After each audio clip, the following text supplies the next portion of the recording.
Hey, welcome back to the channel. Some interesting light right now.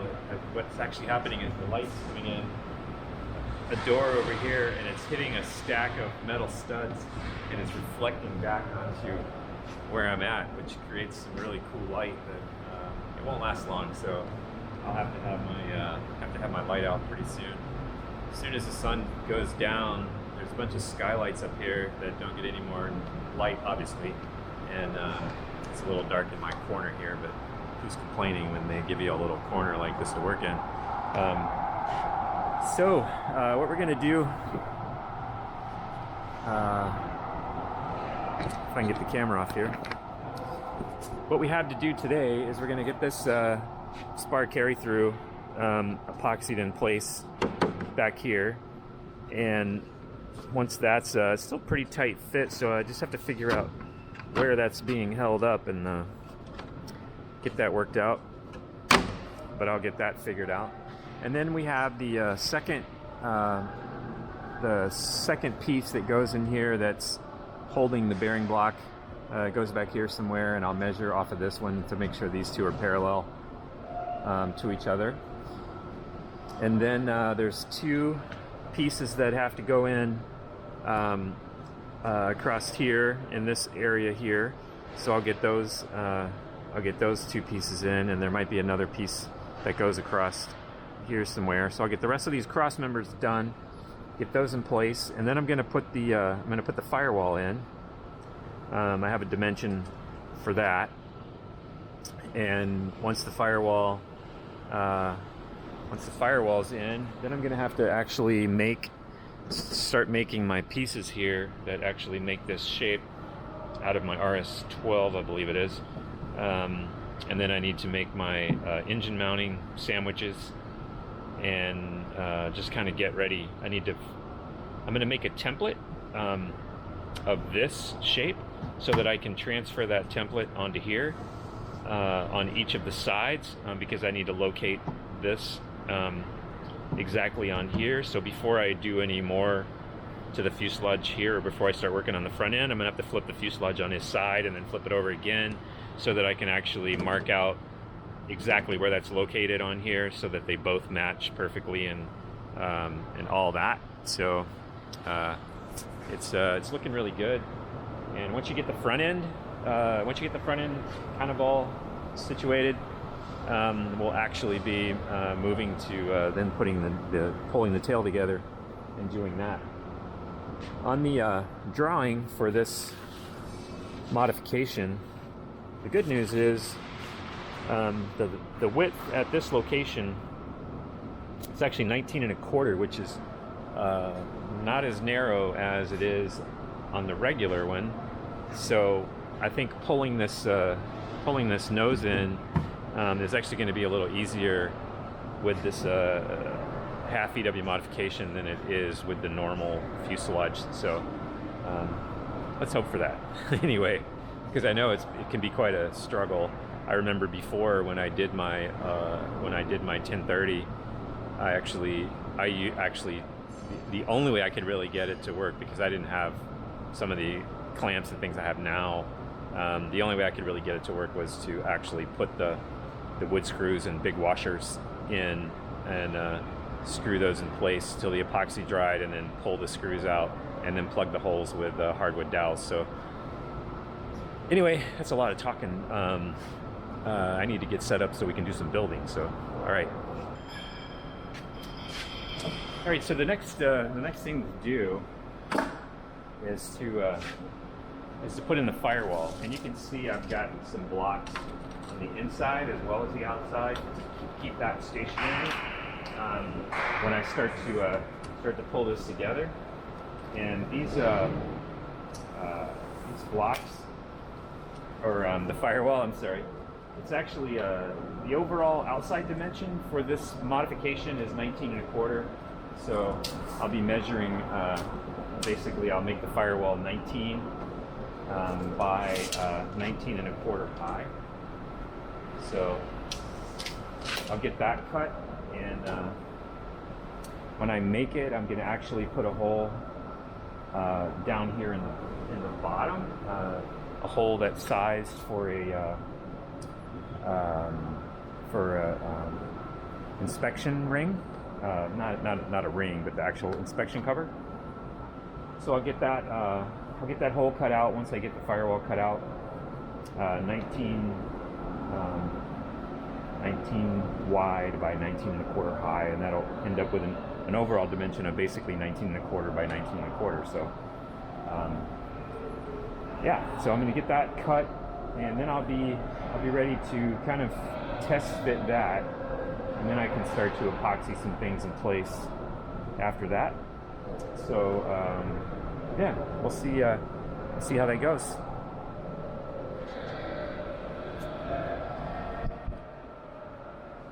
Hey, another good use for this Rockler sled is, since this edge is a 0 degree. I wish I would have thought of this earlier when I was cutting it back when it was just slightly out of square. Is I can actually set this up. I can set this up in here where I'm just going to cut a little bit of this off to get it so I have a square edge, and then I can mark which two are square. So I'm just going to put a little circle in this corner, so I know this is my square corner. Then I can work everything off of this.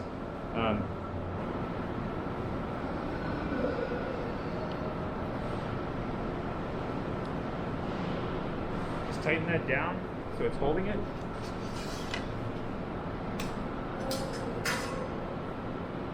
And all I got to do is pull back, raise my saw,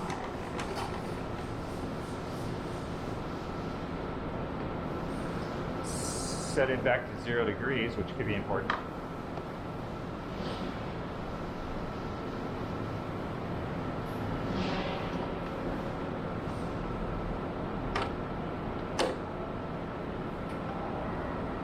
There we go.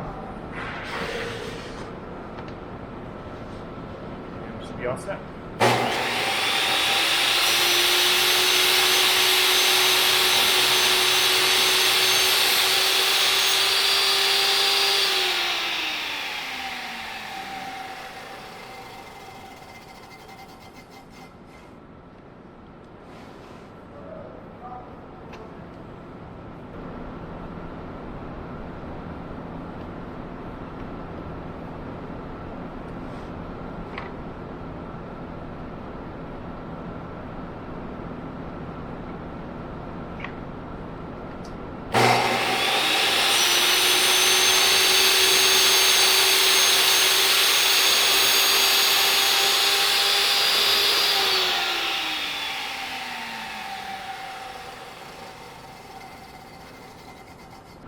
Alright, so since this piece here, as you can see,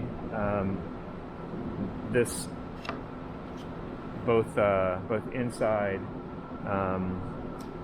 here and on the back of that plywood station there, these areas need to be sealed up, and so does that whole area, and this area needs to be sealed up. So I think what I'm actually going to do is I think I'm just going to put some epoxy on a brush, and I may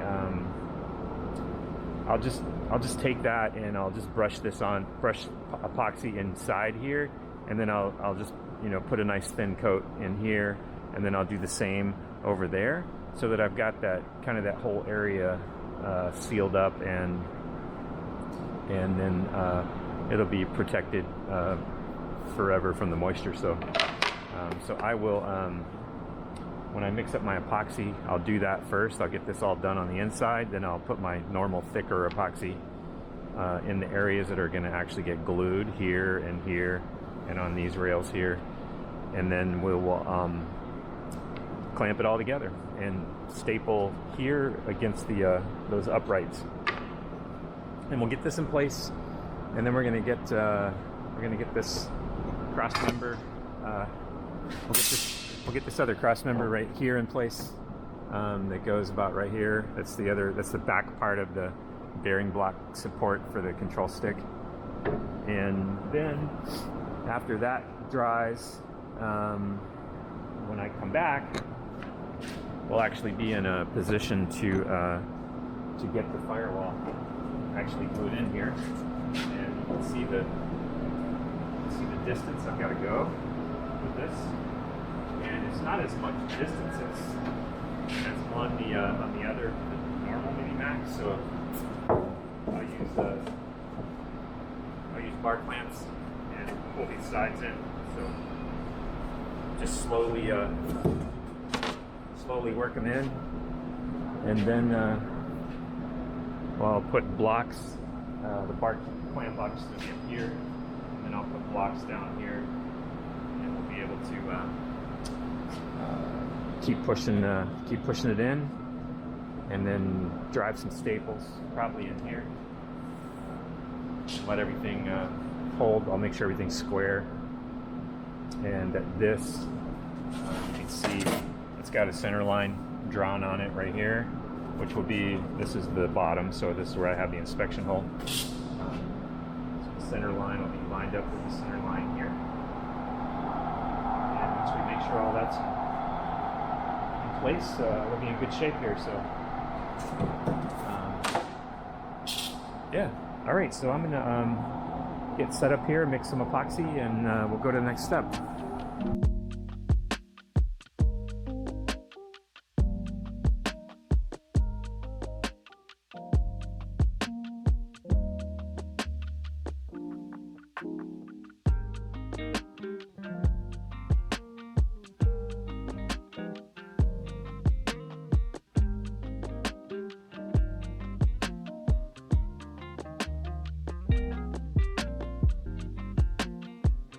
All right, so I just want to do one more thing before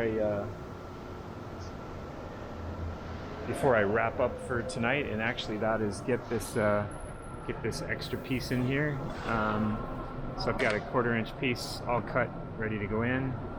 So all I got to do is get some epoxy on there and get that in place, and then that'll take care of that dealio.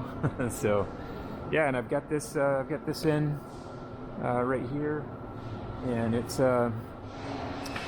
all set nice and parallel to the front one, which is important because that's where the two bearings go and where the torque tube runs across there. So yeah, so let me get some epoxy mix for this, and then we'll then I'll give you a summary. All right.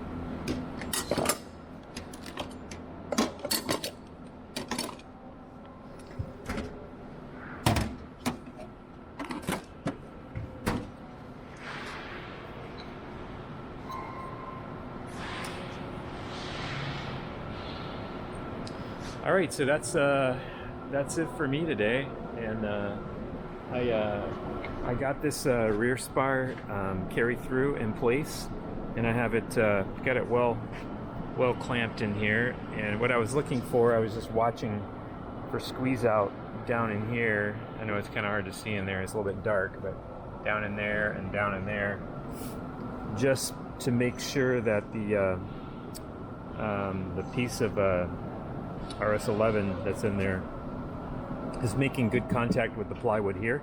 And then I went down below and I actually put some blocks on this side at the very lower section, because we have that 1/4 inch piece going across there, and then I put some blocks on the inside, and I was able to push those up against each other just to make sure that that was tight. And then I just put some more clamps across the middle, because we have another member right about where that lower portion of the clamp is there. And then I got this filler piece in here, which worked out great. It'll fill that gap nicely, so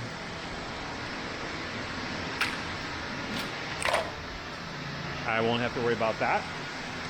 And I already showed you that I got the other cross piece in there. Firewall is all ready to pull this together, and I'll have to kind of work through the best way to do it. I don't want to just pull the top and leave the bottom. loose, so I'll have to probably, what I'll end up doing is I'll move the clamp, and then I'll push this in and probably shoot a block in, and then I'll move it again and shoot another block in, so that I can try and keep the lower section moving at the same speed as the top section speed, the same distance. I will move them a little bit and kind of give the wood a chance to relax a little bit, and then relax is actually kind of funny because you're putting it under quite a bit of tension actually, but I suppose it's a little bit of both, isn't it? It's compression on one side, tension on the other. But anyway, that's for another time. Yeah, so thanks so much for hanging out with me, and I do appreciate it, and I hope you're enjoying the build. Couldn't be happier with how it's going. It's going extremely well. And yeah, as always, I'll catch you guys later.